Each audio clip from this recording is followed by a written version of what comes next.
Olha, hoje nós vamos iniciar falando sobre introdução à homilética.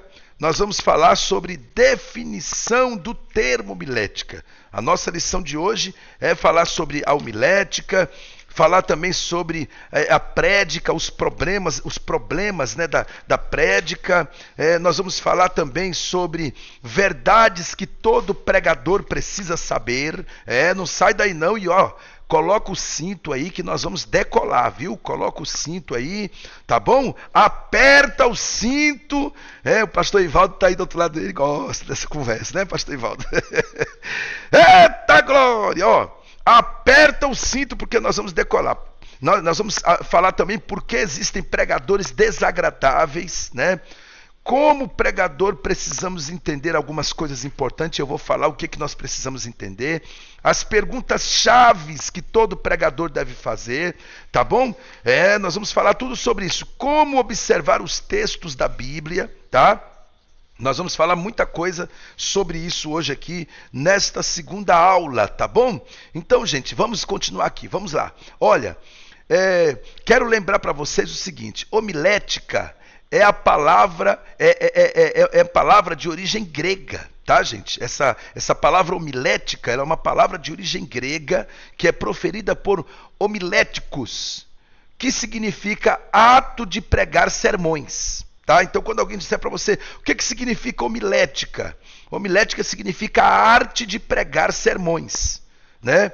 E tem a expressão também homília, né? Essa palavra homilética, ela também é a deriva da palavra homília, que indica ato de falar com elegância na oratória eclesiástica, tá certo? Então, o que é homilética? Vamos resumir aqui o que é homilética. Ato de pregar sermões. O que é homilética? Ato de falar com elegância na oratória eclesiástica. Tá? E aí nós vamos aprender também que o principal objetivo da homilética é orientar os pregadores na dissertação de suas prédicas e, ao mesmo tempo, fazer com que o mesmo adquira princípios gerais corretos, tá? Então, o principal objetivo da homilética é justamente orientar o pregador na exposição do seu sermão, né?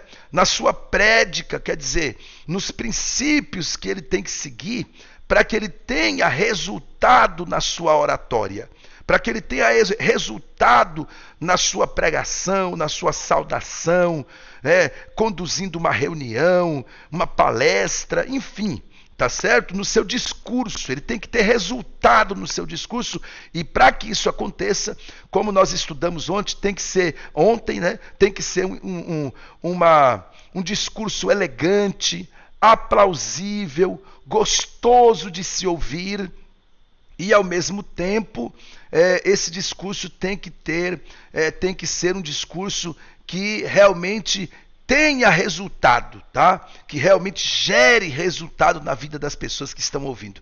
Então a missão da homilética é conservar o pregador na rota traçada pelo Espírito Santo. Por isso que é importante, olha, aqui nós aprendemos uma lição muito profunda. Quem te usa é o Espírito Santo, nós não temos dúvida disso. Tá certo? Quem te usa é o Espírito Santo. Só que você não pode achar que o Espírito Santo tem que fazer tudo sozinho. Tem que fazer você adivinhar o sermão. Tem que fazer você organizar o sermão. Não, essa não é a função do Espírito Santo. O Espírito Santo, ele vai usar você em cima daquilo que você estudou. E se você estudou para pregar, e se você tem noção da homilética, você vai ter uma oratória convincente, você vai ter uma oratória de sucesso. Por quê? Porque você vai ser conduzido pelo Espírito Santo e com o seu conhecimento na homilética você vai organizar o seu sermão.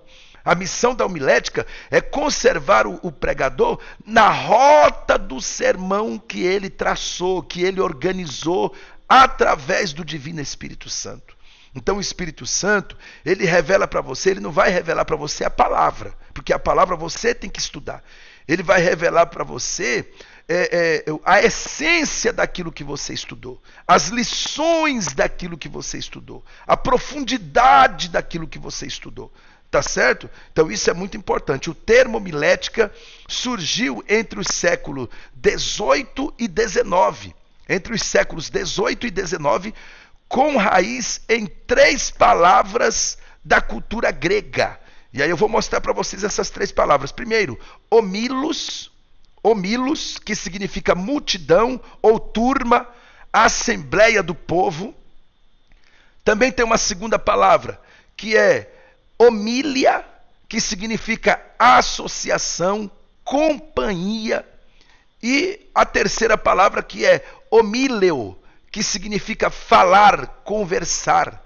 A homilética, gente, ela hoje tornou-se sinônimo de retórica ou oratória sacra. Por isso dizemos que é a homilética, que é a homilética, a arte de fazer sermão, que tem um homem como comunicador e receptor de uma mensagem. Tá? Então o que é a homilética? Vamos resumir. É a arte de fazer o sermão.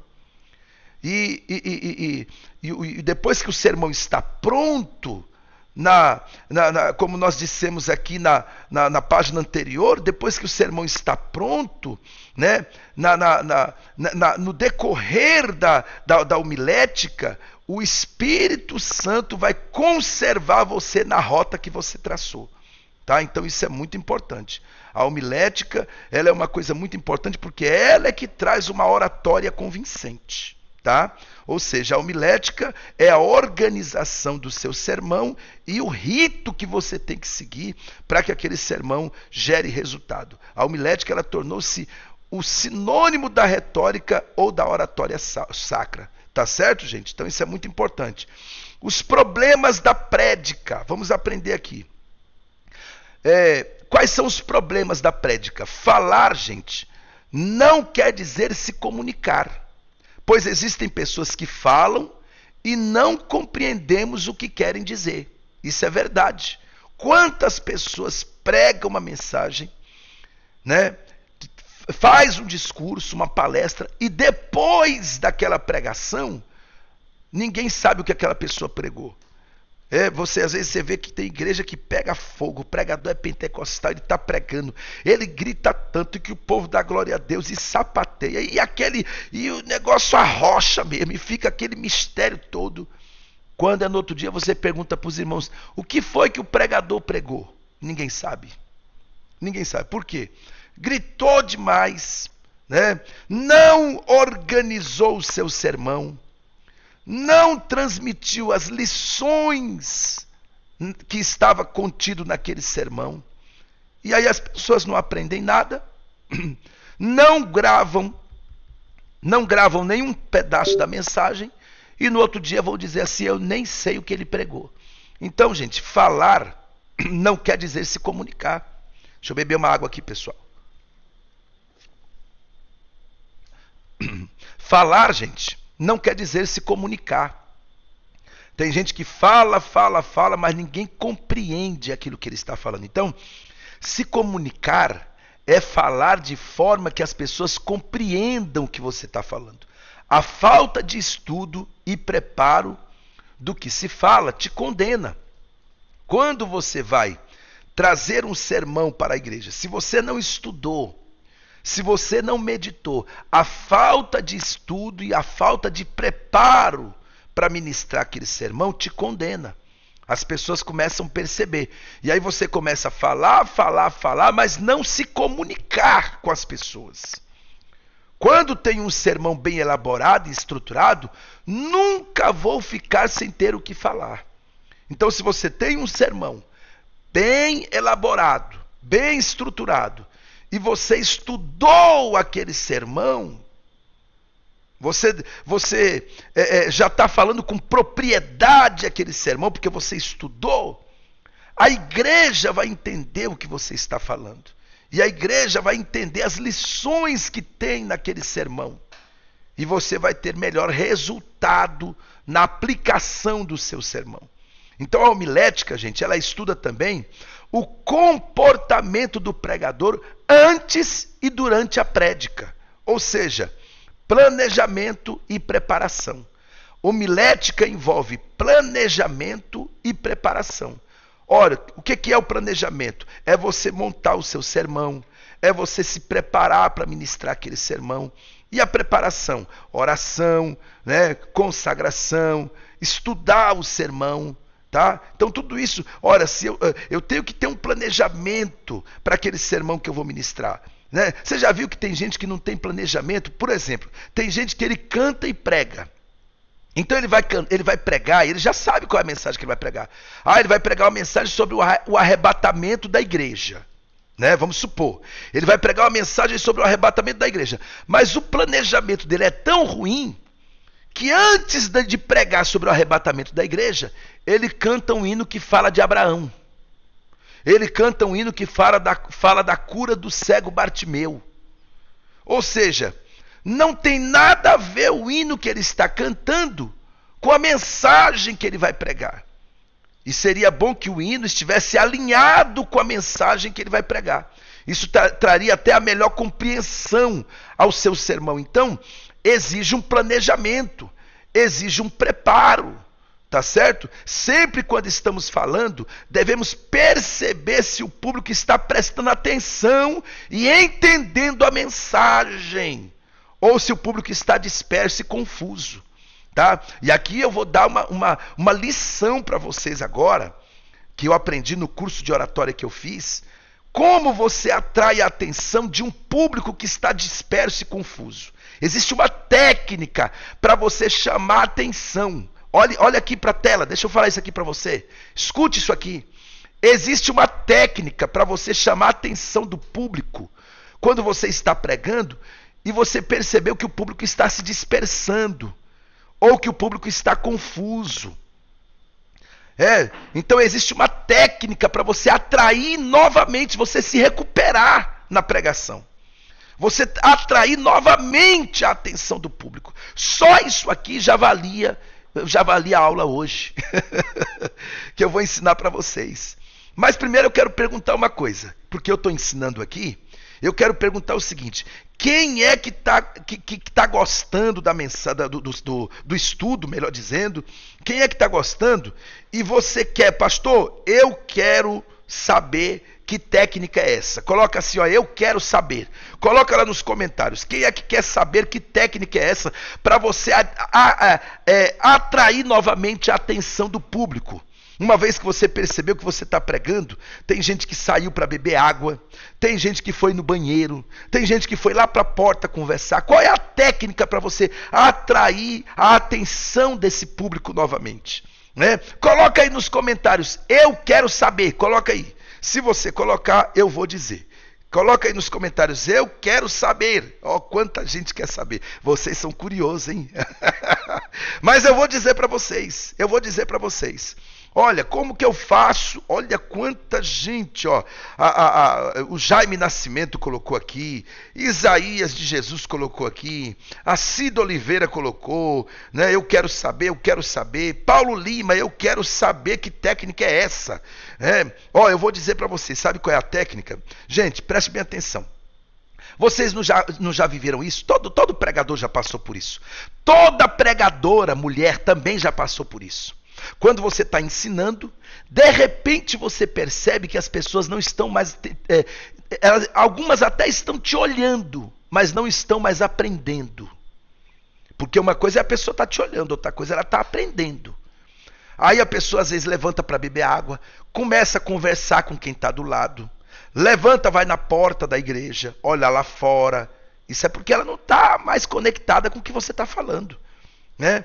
Vai beber água, vai para o banheiro. Isso aí é porque você já está perdendo uma porcentagem da atenção do público. E aí um curso que eu fiz lá em São Paulo, de oratória, eu aprendi isso aqui. Como que eu faço para resgatar essa atenção do público? Primeiro, eu preciso mudar de lugar no púlpito. Segundo, eu preciso mudar de assunto. Entendeu? Olha, se eu estou aqui, vou dar um exemplo para vocês. Eu estou aqui, estou pregando, estou falando e eu percebi que um levantou, foi no banheiro, outro levantou, foi beber água e o outro está conversando. Então eu vou lá para a ponta do púlpito. Pessoal, olha aqui para mim, por gentileza. Olha aqui para mim. Aí eu vou lá, faz de conta que eu estou pregando. Eu estou pregando, mas eu percebi isso. Então eu vou lá para a ponta do púlpito. Meus irmãos, escute isso aqui. Eu mudo de lugar e eu entro num assunto relacionado ao que eu estou pregando. Por exemplo, um testemunho. Eu entro num testemunho. Ou eu conto um caso verídico. Ou eu conto uma história relacionado com aquilo que eu estou pregando. Olha, deixa eu contar uma coisa para vocês. Eu vou contar uma experiência minha. E eu estou indo lá para a ponta do púlpito. Ó. Ninguém está percebendo. Mas eu estou indo lá para a ponta do púlpito. Irmãos, olha aqui para mim. Ó. Deixa eu contar uma experiência minha para vocês. Então eu fui para a ponta do púlpito. E eu entrei num testemunho. Estou contando uma experiência relacionada àquilo que eu estou pregando. Meu irmão, na hora você vai conseguir atrair a atenção desse público novamente. Entendeu? Principalmente porque todo mundo é curioso. E as pessoas gostam. Isso é do ser humano, né? Todos nós somos curiosos. A gente gosta de saber a história das pessoas. Que no mundo do marketing, por exemplo, é chamado telestele. Quando você conta a sua história no meio do sermão. Isso chama-se telestele no mundo do marketing. Né? Então, você vai contar um pouco da sua história, relacionado a algo que você já viveu, relacionado àquilo que você está pregando. Aí as pessoas vão parar para te ouvir novamente. E você consegue resgatar a atenção do público. Tá certo? Só que essa técnica, escute isso aqui, essa técnica, ela não é para algumas classes de pregadores. Quais são as classes de pregador? Primeiro, o pregador que grita demais. Não vai adiantar. Não vai adiantar. O grito dele faz as pessoas enjoar a mensagem dele. Então, essa técnica ela não funciona para quem grita demais. Ela também não vai funcionar para quem não tem uma conexão com aquilo com a história que ele vai contar e o sermão que ele está pregando. Tá? Só vai funcionar se a história que você for contar, ela está relacionada ao sermão que você está pregando. Aí vai funcionar. Aí vai funcionar. E você com calma, com tranquilidade, atrai novamente a atenção do público, tá certo? Então, gente, nós temos que dominar as técnicas da homilética, tá certo? Nós temos que dominar as técnicas da homilética. É obrigação do emissor, do pregador, chamar a atenção do público para o que ele está falando. Isso é obrigação. Eu tenho a obrigação de atrair a atenção de quem está me assistindo, de quem está me ouvindo. Olha, deixa eu falar uma coisa para vocês. Nós temos agora cerca de... Deixa eu ver aqui, ó. Eu vou falar aqui para vocês agora. Nós temos agora cerca de 1.100 pessoas me assistindo. Se eu não tiver aqui uma boa oratória, se eu não tiver aqui uma boa homilética, se eu não desenvolver aqui ferramentas da minha fala, vocês vão para o Instagram, vocês vão para outro lugar, vocês não vão ficar aí. Vocês vão ficar aí se eu estiver trazendo para você um conteúdo relevante de forma relevante. Isso é muito importante a gente saber. Então é obrigação do emissor chamar a atenção do público para o que ele está falando. Tá certo, pessoal? Só um minutinho.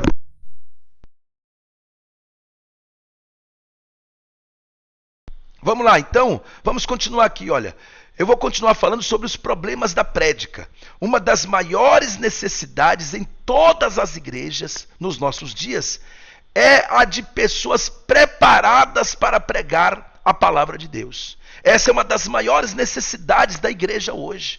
Pessoas que estejam preparadas, pessoas que se preocupem com essa preparação. Gente, deixa eu explicar uma coisa para vocês. Tudo que você vai fazer para Deus exige uma fase de preparação. Olha, vocês não sabem quanto eu estudei para ministrar esse curso para vocês. Montar esses slides que vocês estão vendo aí. Foram dias montando esses slides, editando, corrigindo erros. Entendeu? Estudando. Tudo que você vai oferecer para Deus exige um preparo. Uma das maiores necessidades das igrejas nos nossos dias é de pessoas preparadas para pregar a palavra de Deus. Sabe como é que as pessoas estão fazendo? Elas vão lá 10 minutos antes de ir para a igreja, escolhem um texto bíblico e faz uma oração antes de sair de casa. Senhor, eu nunca estudei esse texto, mas o Espírito Santo, aleluia, vai me usar. Chega lá e ele fica falando besteira, né? Porque não se preparou. Outra coisa, não se preocupe em aprender a fazer um esboço para organizar melhor o seu sermão. Olha, deixa eu dizer uma coisa para vocês. Eu não tenho nada contra quem prega sem esboço. Mas pregar com esboço é muito melhor. Pregar com esboço mostra que você estudou, que você se preparou. Entendeu? Então é muito importante você estudar.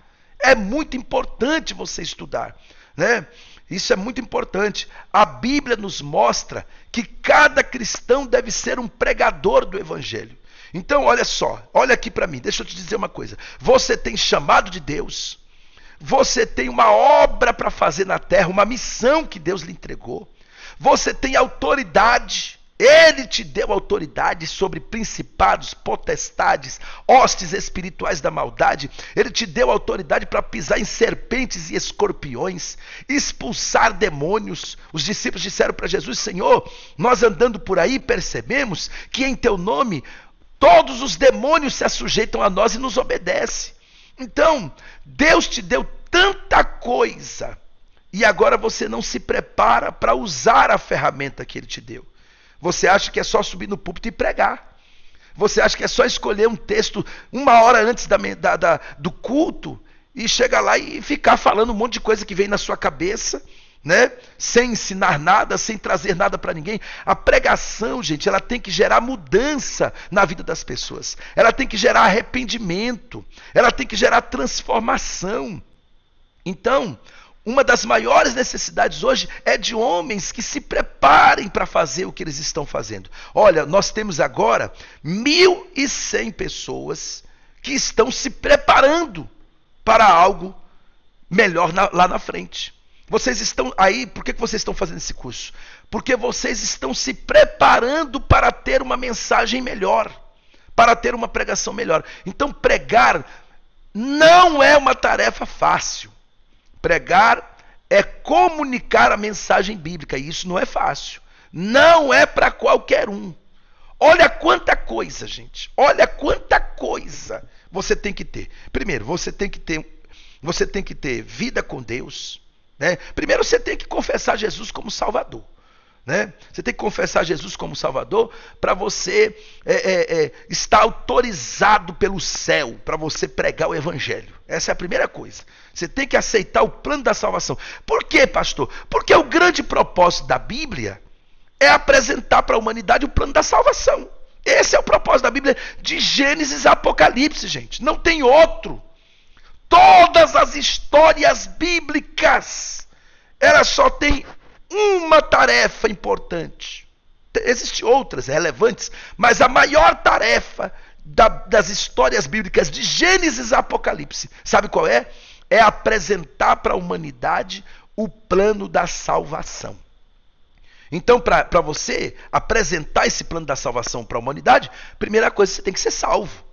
Então você tem que confessar Jesus como Salvador, você tem que ser obediente à palavra de Deus, você tem que ter uma vida de oração, né, para você receber a revelação do Espírito Santo, a unção do Espírito Santo, o poder do Espírito Santo para pregar o Evangelho, né? Aí você tem que estudar, você tem que consagrar a sua vida, porque a Bíblia diz que existe castas de demônios que só saem com jejum e oração. Se você estiver pregando uma pessoa cair endemoniado, como é que você vai fazer, né? Olha quanta coisa, gente. Então pregar não é fácil. Pregar é comunicar a mensagem bíblica, e isso não é fácil. Não é para qualquer um, tá certo? Olha quanta coisa.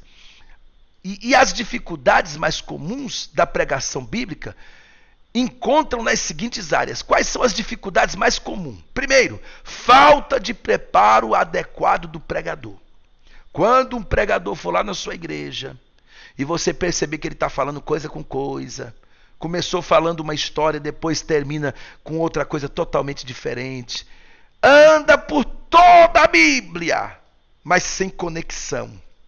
Sabe o que é isso? É falta de preparo. A falta de estudo por parte do orador deixa a pregação pobre, deixa a pregação sem vida. Inclusive, você não pode ser um pregador gritão. Eu sou totalmente contra aquele pregador que grita demais, exageradamente. Isso é muito ruim. Mas também você não pode ser aquele pregador lerdo.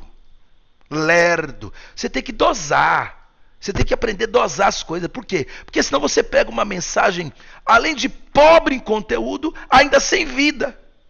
Uma mensagem sem vida. Geralmente esse grupo é o grupo que condena a teologia. Por quê? Porque não estuda, não gosta de estudar, aí começa a dizer assim, não, porque teologia estuda o crente. Esfria, né? Teologia esfria o crente. Não tem gente que fala isso? Isso é conversa de preguiçoso. Isso é conversa de quem não gosta de estudar. Isso é conversa de quem não se preocupa em trazer uma mensagem com um certo nível de excelência para a igreja. Aí ele começa a falar mal da teologia. Quer mistério? Você quer mistério? Tem que se desgastar e estudar. Quer mistério? Tem que se desgastar e estudar. Quer viver o sobrenatural de Deus na hora que você estiver falando? Quer ver Deus agir? Quer ver Deus operar? Quer ver a glória de Deus? Ah, pastor, eu vou pregar. Ora por mim, pastor, que eu vou pregar. Não tem gente que faz assim? Ora por mim, pastor, que a semana que vem eu vou pregar numa cruzada. Meu irmão, quem tem que orar é você. Quem tem que jejuar é você. Quem tem que estudar é você, porque é você que vai pregar. Nós, naturalmente, temos que orar uns pelos outros, claro. Né? A Bíblia manda a gente orar uns pelos outros. Mas quem tem que orar por esse momento especial da sua vida, onde você vai pregar a mensagem do Senhor, é você. Você tem que orar, você tem que se preparar. Então, as dificuldades são, primeiro, falta de preparo adequado do pregador. Qual é a segunda dificuldade comum que as pessoas enfrentam? Falta de unidade corporal na prédica. Uma mensagem que consiste numa mera junção de versículos bíblicos, às vezes até desconectados, pulando de um livro para o outro, sem unidade interior, sem um tema organizador. Qual a relevância dessa mensagem? Né? Qual a aplicação doutrinária que se faz de uma mensagem assim?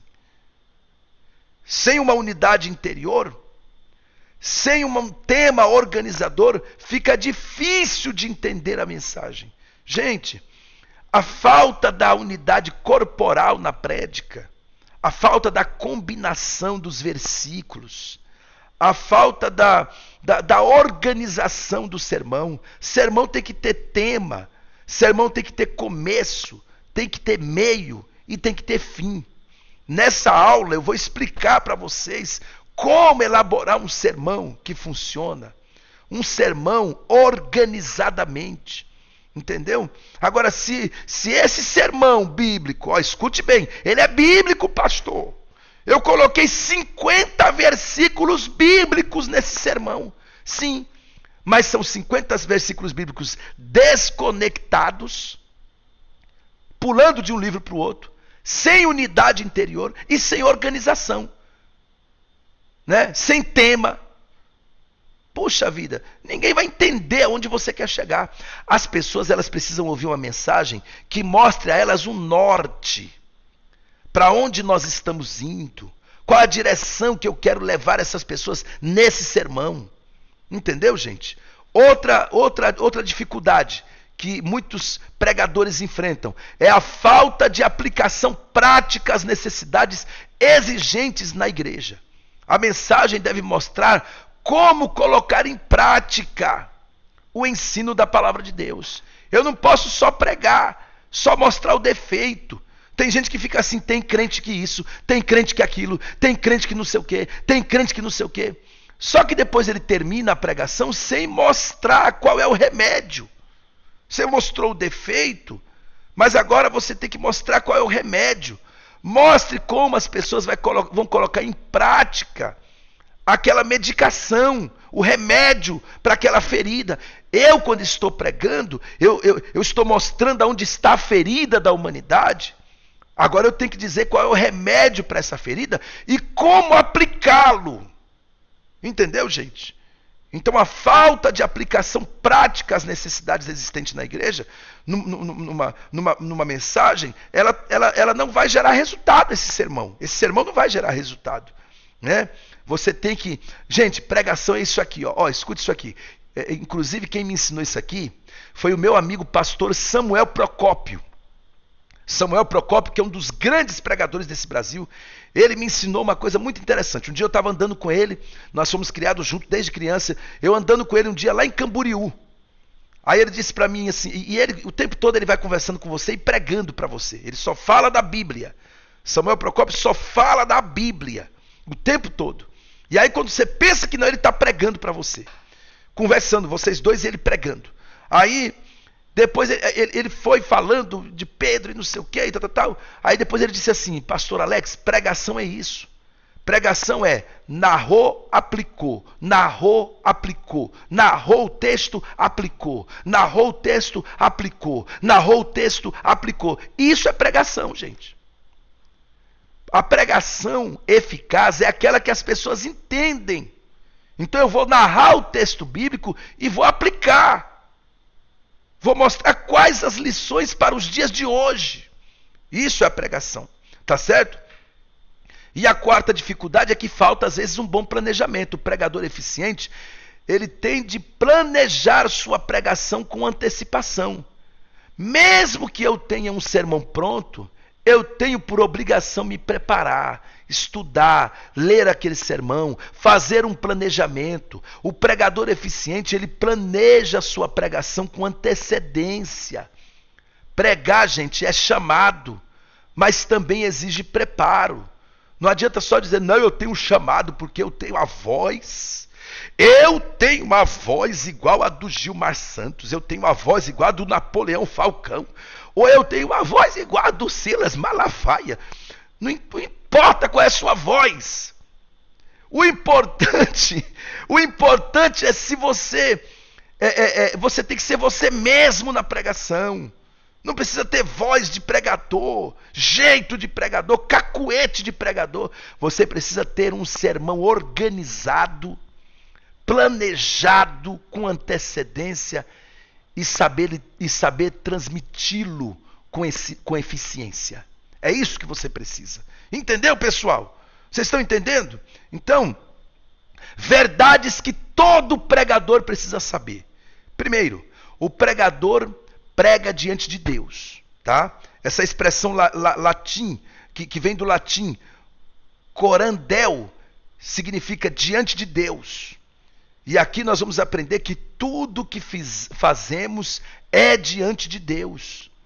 Então o pregador, você tem que entender o seguinte, que quando você se prepara para pregar, o Espírito Santo deve olhar para você e dizer assim, olha, agora eu vou usar ele o dobro do que eu ia usar. Porque ele se preparou, ele estudou, ele orou, ele se consagrou, ele pesquisou, ele organizou um sermão, ele escreveu, ele pregou no espelho primeiro, ele pregou no banheiro tomando banho, ele está preparado, eu vou usar ele 2 vezes mais do que eu ia usar.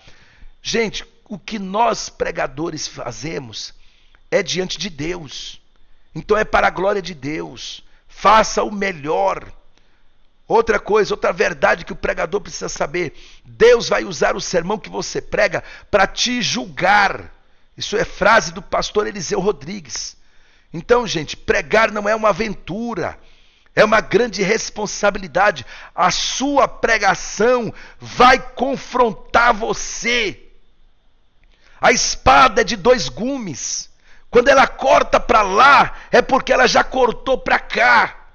Entendeu? Então, Deus vai usar você.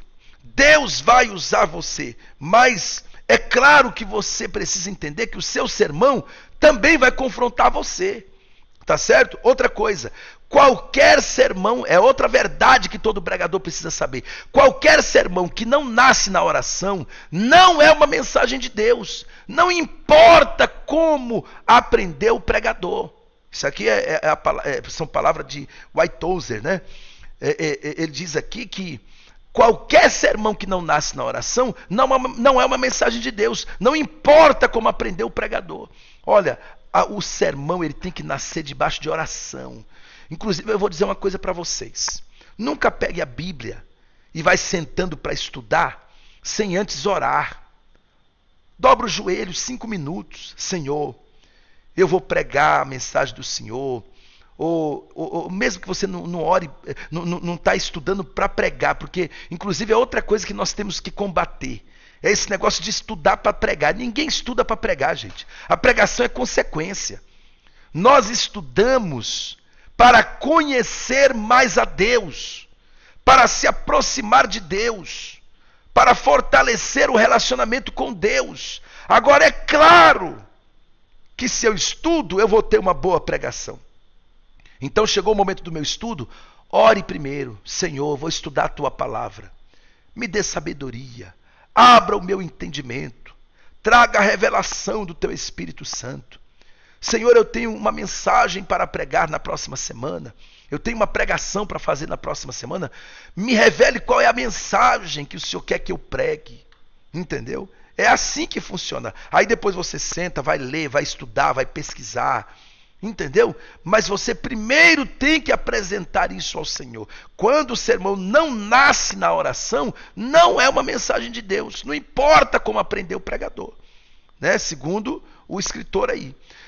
A tarefa do pregador, essa é a letra D aqui, a tarefa do pregador não é agradar a plateia, e sim transmitir a verdade do evangelho. É uma frase do professor Ricardo. Gente, verdades que o pregador precisa saber. Todo pregador precisa saber que a tarefa do pregador não é agradar a plateia, e sim transmitir a verdade do evangelho, ou as verdades do evangelho. Entendeu? Nós não estamos aqui para agradar a plateia. Entendeu, gente? Sermões falsos produzem conversões falsas. Tá? Então se preocupe com isso. Letra F. Chegará dias em que no lugar de pastores haverá palhaços a entreter os bodes. Por quê? Isso é frase de Charles Spurgeon. Por quê? Porque hoje tem muita gente usando o púlpito como um palco de animação, né? Para animar a plateia. Não, o púlpito é lugar de pregar o evangelho, pregar a palavra de Deus. Letra G. Se as pessoas não frequentam os lugares de oração, assevero que o púlpito é o primeiro responsável. Por quê? Porque o povo quer ouvir a palavra. Tá certo? Se as pessoas não frequentam a igreja, talvez o problema esteja no púlpito. Viu? Muitas vezes nós temos templos vazios, pessoas que não frequentam, comunidade que não frequenta a casa de oração. Talvez é porque o poço está secando. O problema está no púlpito. A pregação, a mensagem não está sendo elaborada, não está saindo com a unção do Espírito, com a revelação do Espírito. E aí sabe o que acontece? A mensagem não está sendo compreensiva. As pessoas deixam de ir. Por isso que tem muitas igrejas que às vezes não cresce, não se desenvolve, porque o povo quer ouvir a palavra. Entendeu, gente? Quando as pessoas não estão frequentando o lugar de oração, a igreja, talvez o problema esteja no púlpito. Talvez, não estou aqui generalizando. Não estou dizendo que esse é o problema de todo mundo. Mas muitas igrejas estão vazias porque o problema está no púlpito. As pessoas querem ouvir uma pregação e entender aquela pregação, querem aprender lições, e isso não está acontecendo, né? Se você quer que sua pregação cause transformação, mudança, você terá que confrontar as pessoas. Essa frase é de um autor desconhecido, né? E a teologia é assim, a teologia confronta, por isso que é bom você estudar teologia também. Tá certo, pessoal? Então, outra lição, não existe ministério bem-sucedido sem uma vida totalmente entregue a Deus. Gente, aprende isso aqui, o bom sermão escrito não garante uma boa pregação. Você pode pegar lá, pastor, eu peguei aqui na inteligência artificial.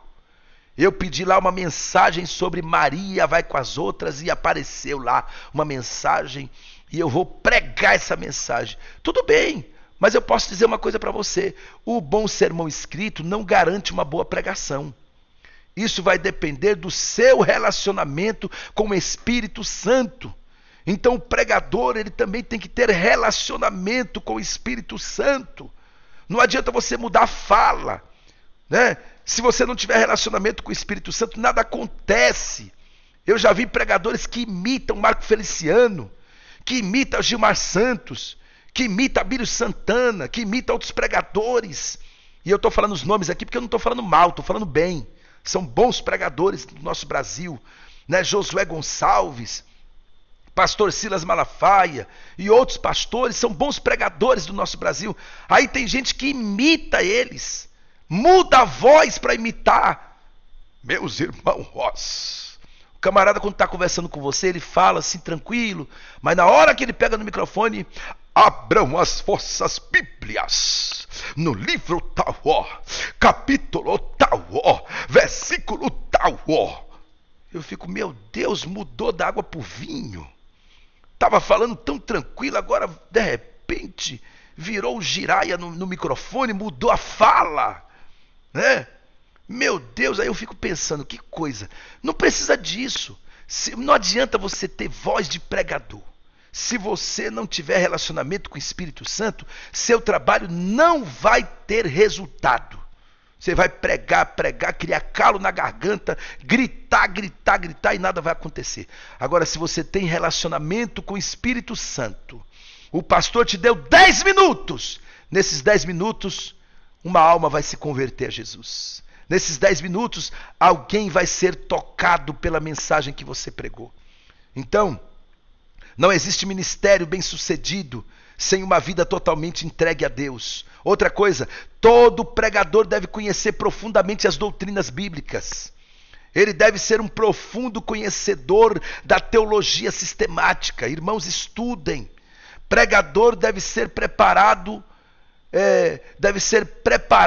e preparado, tá? No púlpito não tem lugar para preguiçosos, para pessoas despreparadas, viu? No púlpito é lugar de pessoas que estudam, que busquem a Deus, que se interessem pelo chamado.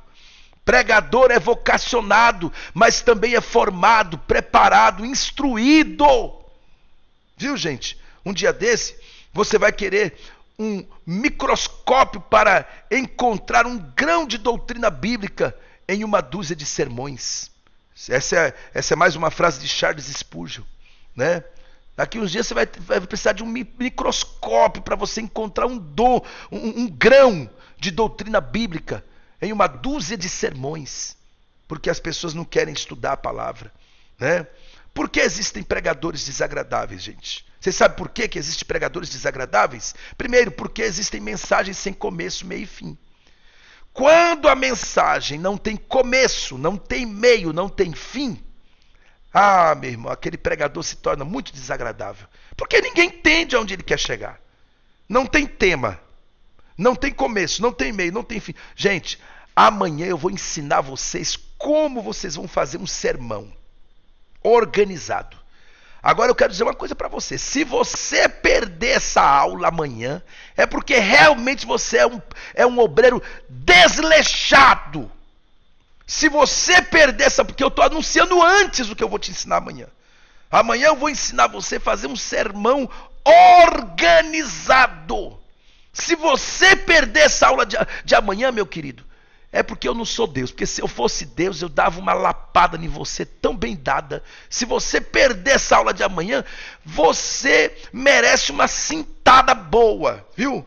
Porque Deus te chamou, Deus te escolheu e preparou um curso desse para você aprender a fazer um sermão organizado, que tem tema, que tem introdução, que tem começo, meio e fim. Eu vou ensinar tudo isso amanhã. Se você perder essa aula, você realmente é um obreiro desleixado. Você não está aprovado para o ministério. Porque tem gente que pensa que o obreiro aprovado, que está lá em 2 Timóteo 2,15, né? Vocês têm que se apresentar ao Senhor, obreiro aprovado. Tem gente que pensa que o obreiro aprovado é só aquele que conhece a Bíblia de Gênesis e Apocalipse, que tem a Bíblia de cor. Não.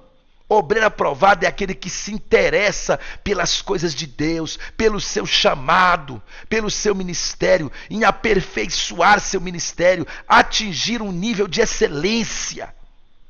Se você faltar nessa aula amanhã, é porque você é um desleixado, viu? Então, por que existem pregadores desagradáveis? Porque a mensagem dele não tem tema, não tem introdução, não tem começo, não tem meio, não tem fim. Segundo, por que existe pregador desagradável? Porque existem mensagens que não se sabe qual é a meta, aonde o pregador quer chegar, para onde ele está indo. Irmão, você vai sair na rua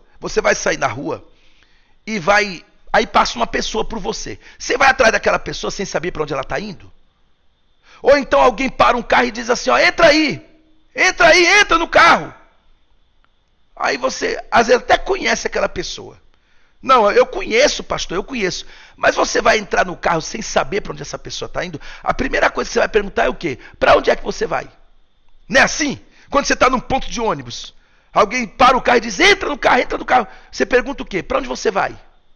Gente, a mensagem é a mesma coisa. Você tem que saber para onde o pregador está indo.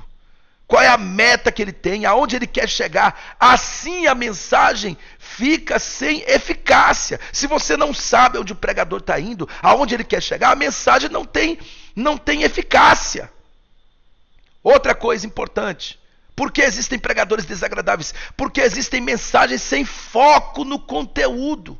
O pregador lê o texto, mas não explicou o texto, fugiu do texto, fala coisas que não tem nada a ver com o texto. Alguns falam de Talmud, de Eusébio, de Flávio Joséfo, só não fala da Bíblia. Cita tantos livros que ele lê. Não, porque eu estava lendo o livro tal, não sei o que, na página tal. Ele sabe até a página do livro, mas não fala de Jesus, não fala da palavra, não explica o texto que leu. Pregador, gente, ele não pode pregar uma mensagem sem foco no conteúdo. Qual é o conteúdo da mensagem, de toda a pregação? A palavra de Deus. Então eu posso citar livros? Posso. Eu posso citar um conhecimento, uma experiência? Posso. Mas o ápice do sermão é a palavra de Deus. O tempo maior do sermão tem que ser gasto na palavra e na aplicação do texto. Entendeu, gente? Qual é a missão da homilética? Conservar o pregador na rota traçada pelo Espírito Santo. Então, o pregador tem que ter foco, ele tem que ter uma mensagem que tem começo, meio e fim. Tem que saber onde está indo, aonde quer chegar. As pessoas têm que entender isso de forma clara, né? A mensagem tem que ter foco no conteúdo. E aí sim, a homilética vai conservar o pregador na rota traçada pelo Espírito Santo. Entendeu, gente? Isso é muito importante. Eu espero que eu esteja sendo claro para vocês aqui, tá? Como pregadores, nós precisamos entender, o quê? Vou citar para vocês aqui. O que nós pregadores, o que nós pregamos, gente, o que nós pregamos tem relevância.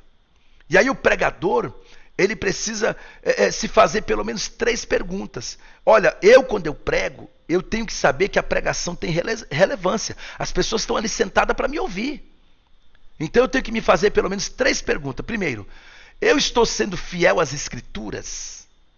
Eu vivo o que eu prego? Segundo, você confronta o sistema? Porque a pregação é isso, a pregação ela tem que confrontar o sistema. Ou você faz parte do sistema. Terceiro, você negocia seu sermão?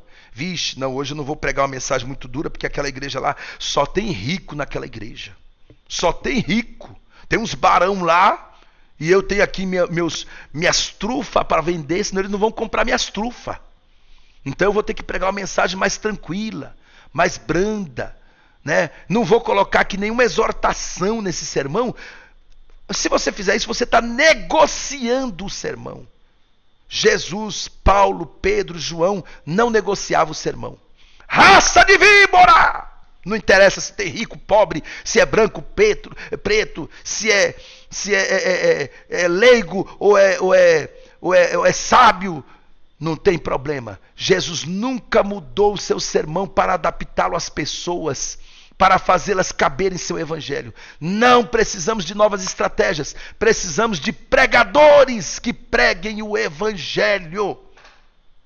E aqui eu vou encerrar com as perguntas chaves que o pregador deve fazer. Escuta isso aqui, gente. Escuta isso aqui. Ó, todo pregador deve fazer essas perguntas chaves aqui. Ó. Primeiro, quem? Quem está falando, ouvindo, escrevendo e lendo? Segundo, o que? Que assunto se discute? De que se trata esse capítulo? O que é ensinado nesse texto? O que está acontecendo ou sendo dito? Se a passagem for de ideias ao invés de eventos. Qual o assunto principal? Quais as palavras-chave? Então, gente, se a passagem for de ideias ou ao invés de eventos, qual o assunto principal? Quais as palavras-chave do texto? Entendeu? Por exemplo, tem lá um texto lá. Pelo resplendor de sua presença, brasas de fogo se acendem. Qual o assunto principal? Quais as palavras-chave desse texto? Brasas, fogo, tá. Por que isso está naquele texto? Quem escreveu? Quando escreveu? Todo texto tem um contexto, né? Que assunto está sendo discutido ali? Do que se trata esse capítulo, né? Então isso é muito importante. Onde? Onde aconteceu ou vai acontecer? Onde está escrito? Que locais são citados naquele texto? Quando? Quando ocorreu ou vão ocorrer esses fatos? O tempo, gente, é significante? Claro que sim. O tempo é significante também. Por quê? Todas essas perguntas você tem que fazer. Quem, o que, onde, quando, por quê? Por que esse fato ou pessoa está sendo mencionado? Por que isso aconteceu ou vai acontecer nessa ocasião? Esta é a pergunta mais importante. Por que isto aconteceu ou vai acontecer nesta ocasião? E você também tem que se perguntar como? Como esse fato aconteceu ou vai acontecer? Como se fez isso? Como ficou ilustrado esse ensino? São perguntas chaves que o pregador precisa fazer. Tá certo, gente? Bom, você tem aí a apostila para você continuar essa lição, mas eu quero mostrar algo para vocês. Amanhã eu continuo essa lição para vocês, tá bom? Amanhã eu continuo. Aqui nós temos aí na apostila de vocês, eu deixei o exemplo de Mateus 28:19. Né? Ide por todo mundo, fazei discípulos de todas as nações, batizando-os em nome do Pai, do Filho e do Espírito Santo. Aí, quem está falando? Para quem ele está falando? O que ele está falando? O que quer dizer ide? Fazei discípulos de todas as nações, batizando-os em nome do Pai. O que quer dizer? O que ele está falando? Onde isso foi falado? Quando isso foi dito? Quando isso deveria ser feito? Por que Jesus ordenou isso? Por que ir a todas as nações? Como deve ser esse ide? Como fazer discípulos? Como fazer discípulos de todas as nações? Entendeu, gente? Tudo isso aqui, ó, se você meditar numa mensagem para ministrar, observando esses pontos, você vai ter um sermão maravilhoso. Seu sermão vai ter muito conteúdo relevante para passar para a igreja. Tá certo? Então eu deixei esse exemplo aí para vocês